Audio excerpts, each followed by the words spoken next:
mercados financeiros do mundo inteiro estão em pânico. Isso porque a gigante incorporadora chinesa Evergrande ameaça dar um calote que pode chegar a mais de R$1,5 trilhão. Isso gera muita apreensão sobre o futuro nos mercados, né? Tem gente até falando que pode ser uma nova crise de 2008. Agora, qual o ponto? Será que a gente está na beira de algo gigantesco que pode afetar de fato o mundo inteiro e ter consequências em cadeia? Ou será que estamos frente a um assunto que logo vamos esquecer? Enfim, é sobre isso que eu vou falar nesse vídeo, tá? Eu vou falar o que está acontecendo com a Evergrande, qual caso é esse, como isso afeta os seus investimentos no curto prazo e o que eu acredito que você deveria fazer frente a isso e também o que eu estou fazendo aí na gestão da carteira dos meus clientes. Então, você caiu de paraquedas por aqui, meu nome é Ramiro Gomes Ferreira, é um prazer te conhecer, eu sou fundador do Clube do Valor e gestor de investimentos e eu te convido para assinar aqui o canal do Clube do Valor, te inscrever e clicar no sininho, beleza? Enquanto roda a vinheta, deixa aqui o teu comentário, o que você acha que está por vir aí nessa crise?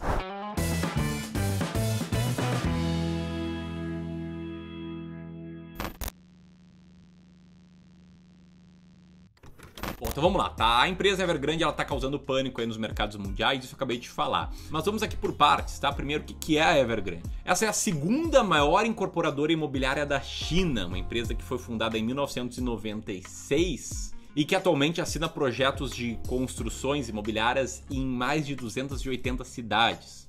Além de ser uma empresa que está presente aí com as suas subsidiárias em mercados bem diferentes, como mídia, seguros, veículos elétricos, serviços bancários, parques temáticos, eles têm até um time de futebol, inclusive o time que o Oscar jogou, o Guangzhou Evergrande, eu acho que é o time do Oscar. Enfim, essa empresa, em 2018, ela chegou a figurar como a maior incorporadora do mundo em valor de mercado. E em 2021, a Fortune Global 500 listou a Evergrande na posição número 122 em termos de tamanhos de conglomerados, em termos de receita, ou seja, é uma empresa enorme. Uma empresa enorme que passou por uma expansão gigantesca nos últimos anos, acumulando aí passivos, acumulando dívidas a serem pagas. E quando uma empresa vai se alavancando, vai mexer na sua estrutura de capital para ter muitas dívidas, ela precisa crescer de forma proporcional e não pode perder o controle dessas dívidas. E até aí estava tudo indo relativamente bem com a Evergrande, até que no fim do ano passado o governo chinês decidiu promover um aperto monetário e regulatório no setor para impedir a especulação imobiliária. Com um rápido detalhe aqui, né, que tudo que envolve a China, a gente carece um pouco de transparência, um pouco de clareza em como são as coisas. Mas o ponto é, esse aperto monetário e regulatório bateu direto na Evergrande, desacelerou o seu crescimento e fez com que a empresa não batesse as projeções de receita que ela estava aí prevendo para o primeiro semestre de 2021. Então vamos lá, a empresa se endividou para crescer, mas não cresceu tanto quanto esperado, e aí a dívida saiu de controle e os vencimentos começaram a chegar e o medo de um calote tomou conta do mercado. Afinal, estamos falando aqui de 300 bilhões de dólares em dívidas, mais de R$1,5 trilhão de reais. E o risco é enorme dessa empresa ir dando calote nessas dívidas conforme os vencimentos vão chegando. Isso é claro se ela não for salva pelo governo chinês. E é importante ressaltar aqui, tá? Que a maior parte desse endividamento da empresa é com base em bancos e instituições financeiras da própria China, o que faz com que um calote generalizado pudesse causar insolvência em todo o sistema chinês de financiamento. E dado o tamanho da China, a importância da China no mundo hoje, poderia se alastrar aí pelo mundo inteiro. Bom, até aqui, se você está gostando da explicação, senta o dedo no like, porque agora eu quero trazer os dois cenários aí que estão pintando. A gente tem basicamente dois cenários. O primeiro cenário é o caos, né? A hipótese do governo chinês não salvar a empresa, e aí muitos falam que essa instabilidade poderia estar só começando, poderia ser a primeira pecinha aí no dominó, derrubando várias outras peças e causando uma crise muito grande. Essa turma que olha esse cenário um pouco mais catastrófico fala que pode ser o grande evento de risco atual e que esses problemas na China e no mundo poderiam estar só começando com esse case. Por outro lado, esse também pode ser só mais um evento no noticiário econômico, no dia a dia do mercado, que a gente daqui a alguns meses vai esquecer. Nessa linha, a OCDE, por exemplo, diz que a China tem capacidade de absorver o choque e de conter essa potencial crise, né? Meio que cortar o mal pela raiz. Já o banco UBS acredita que a Evergrande poderá reestruturar a sua dívida e que esse estresse momentâneo pode ser plenamente superado. Por fim, ainda tem o meio do caminho, né, que pode ser um evento com algumas consequências pontuais em alguns setores, mas não uma consequência global de uma mega crise interligada entre diferentes países. Com pessoas dizendo, inclusive, que para o Brasil isso pode acarretar em problemas somente ali no setor de mineração, referentes a uma queda da demanda por parte da China. Enfim, todos esses temores fizeram, primeiro, com que as ações da Evergrande caíssem 22,5% nos últimos 5 dias, acumulando uma queda de quase 50% em um mês, 85% praticamente em 6 meses, e esse mesmo patamar aí desde o início do ano. E isso foi um dos fatores principais para que o Ibovespa também caísse quase 6% nos últimos 5 dias, acumulasse uma queda de quase 7% no último mês, mais ou menos 5% nos últimos 6 meses e desde o início do ano quase 8%. E aí uma dúvida, sua carteira caiu mais ou menos que o Ibovespa nos últimos dias? Deixa teu comentário aqui. Bom, isso é o que aconteceu. Agora, o que pode acontecer? Eu sei que você pode estar pensando algo como: isso pode me afetar, Ramiro? Pô, diz aí, vai ser 2008 de novo? Bom, o que a gente sabe é basicamente tudo que eu trouxe até aqui, tudo que está amplamente divulgado. A gente sabe que um prejuízo ao financiamento de empresas chinesas poderia causar sérios problemas em todo o mundo. A gente sabe que esse problema pode ser maior em empresas de mineração. Não à toa, as ações das empresas de mineração foram as mais afetadas, né? A Vale caiu quase 11% nos últimos 5 dias, 13% no último mês, embora no ano ela esteja muito parecida ali com o Ibovespa. Mas o que a gente não sabe é, 1, se o governo da China vai salvar a Evergrande ou não. 2, se não salvar, qual vai ser o tamanho do impacto. E 3, como isso daria no mercado como um todo.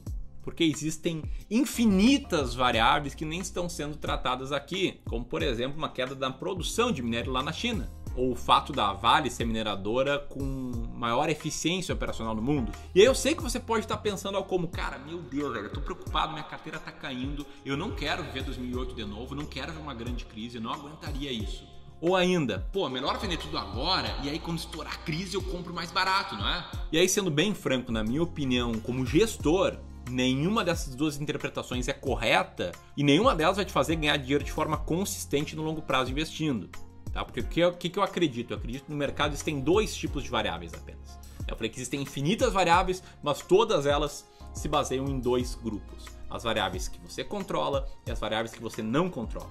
E aí o que o investidor vencedor faz? Ele foca no que está no seu controle, em qual é a sua alocação de ativos ideal, qual é a sua carteira ideal de longo prazo, em qual é a sua real tolerância ao risco, que por acaso é o que vai definir qual vai ser a sua alocação de ativos ideal de longo prazo. Ele foca em qual é a sua estratégia de seleção de fundos imobiliários, ele foca em qual é a sua estratégia de seleção de ações, ele foca em trabalhar, poupar e ter dinheiro para aportar. E ele não foca em tentar prever algo que por definição é imprevisível, em tentar ter uma leitura melhor do que a média do mercado. E olha, eu tenho centenas de clientes e um grupo de planejadores financeiros certificados atendendo esses clientes. Eu sei como as notícias ruins, somados à volatilidade, a carteira caindo, tira essas pessoas da zona de conforto. Eu sei como isso incomoda, mas o fato é que a gente não pode se esquecer que existem as coisas que a gente controla e as que a gente não controla. É desagradável sim ver o patrimônio oscilar, ver o patrimônio se desvalorizar, mas esse é o preço que existe nos ativos de risco. O preço para quê? Para um bom potencial de retorno no longo prazo. Te liga só como é que foi a bolsa no longo prazo, muito acima da renda fixa, mesmo com vários altos e baixos. Lembrando, isso aqui é descontado da inflação. Subiu em todos os tipos de cenário. E sim, enfrentou várias crises. Crises internas, crises externas, crise na Ásia, crise nos Estados Unidos, tudo quanto é tipo de crise. E mais, quem teve uma estratégia clara para selecionar ações na bolsa teve retornos ainda melhores. Te liga só nessa simulação aqui da minha estratégia de seleção de ações, que teria transformado cada R$1.000 investidos lá em 2003 em cerca de R$76 mil hoje. A estratégia de comprar as ações que estão mais descontadas, evitando as ações mais caras, né, que seria a linha vermelha desse gráfico, buscando ações mais baratas, que seria a linha verde desse gráfico. Aliás, uma estratégia que eu vou mostrar em breve, no dia 19 de outubro, no evento online gratuito que eu quero convidar todos vocês aqui a participarem. Um evento chamado Plano Prático, em que eu vou te mostrar como focar no que você controla para selecionar ações com maior potencial de valorização. Vou deixar o link para esse evento aqui em cima, beleza? Mas o ponto é, o que fazer então frente a tudo isso? Tem duas opções, tá? Se você está realmente muito nervoso, muito incomodado com seus resultados, é hora de rever a tolerância ao risco. Por quê? Porque a bolsa não caiu absolutamente nada do que ela pode cair. E bolsa não cai com notícias boas, ela cai com notícias ruins. Quando eu falo que ela não caiu absolutamente nada em relação ao que ela pode cair, te liga nessa tabela aqui, em que eu estou simulando uma queda de 17%, olhando para o histórico da bolsa, e te mostrando que em 45% dos dias, ou seja, quase na metade dos dias de bolsa, a bolsa estava caindo 17% em relação ao pico anterior. Ou seja, é muito comum uma queda de 17%, ela pode ser pior. Se você não está preparado mentalmente para isso, de fato, talvez o ideal seja ficar em renda fixa ali, sem risco. Beleza? Então se você está aí nervoso, talvez esse possa ser um caminho. Tá? Depois não volta a comprar a bolsa quando as notícias são boas e as cotações são altas, né? E se você não está tão nervoso assim, isso não está tirando o teu sono, o que você deve fazer é praticamente nada. Ou seja, você não deve mudar a sua estratégia de investimentos, não deve ir para a renda fixa agora, esperar uma queda, tentar prever o imprevisível. Deve, no máximo, fazer o rebalanceamento, que é o ajuste na sua carteira. Aí sim, se você começou a investir no início desse ano, diversificando a carteira de ações entre ações brasileiras e norte-americanas, por exemplo, viu que ações norte-americanas, em real, devem ter subido mais ou menos uns 20%, enquanto ações brasileiras devem ter caído uns 8%, se for igual ao mercado. Aí pode ser a hora de fazer o rebalanceamento, comprar um pouco mais de ações brasileiras, vender um pouco de ações norte-americanas. Mas isso é próximo de nada, beleza? Então o negócio é esse. Se você quer aprender a investir em ações com base na minha estratégia, não perde. Te inscreve aqui no evento Plano Prático, vai começar no dia 19 de outubro, vai ser o melhor evento que eu já fiz aqui, gratuito para vocês. Tamo junto? E se você gostou desse vídeo, compartilha ele com mais e mais pessoas. Um grande abraço e até mais.